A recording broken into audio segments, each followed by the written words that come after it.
Good morning. Running a little late this morning. I may be changing my time for our devotions to about 9:30 or 10 o'clock because of the things that I have to do to get here to the church ahead of time. So just kind of watch for that change. Glad that you're here to join with me. I was thinking about sacrifice, and R.E. Clark in his book Life is Not a Snapshot has an excellent thing about sacrifice that I had never thought about.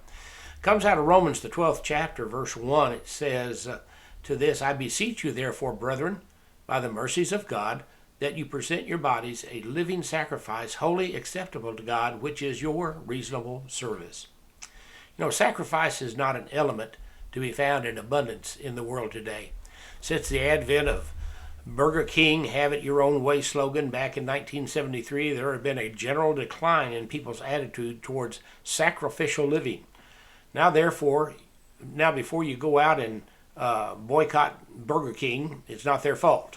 The marketers simply took a look at society and wrote a slogan that voiced its sentiment.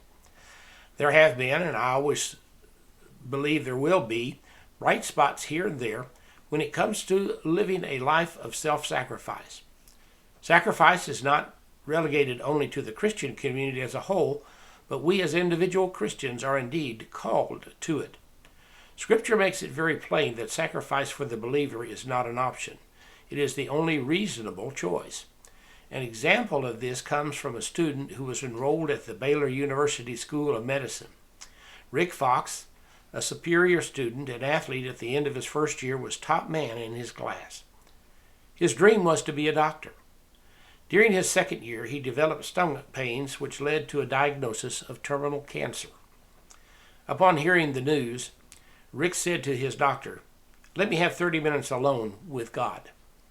At the end of the period, he called for the doctors and nurses and told them he wanted to offer himself as a laboratory specimen, declaring that he would keep notes of changes and reactions to treatments with the hope it might assist in learning more about the disease. Characteristically, he was always thinking of others. Finally, Rick was told that he had but a few good days to live, and he said he wanted to go home to see his family in the Colorado mountains.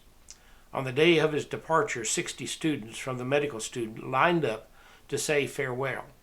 From his wheelchair, he shook hands with each person, called them by name, and as he was taken into the plane, he turned and said, "Remember, be good doctors." Sacrifice. What God calls us to do is to sacrifice ourselves for his gospel. And whether that is how this young man did it or how he leads you to do it, sacrifice is important in this world today. Jesus sacrificed all that he was and all that he had upon the cross for you and me. And he simply asked us to present our bodies as a living sacrifice, holy and acceptable to God, which is your reasonable service. What are we sacrificing for the Lord today or for his kingdom?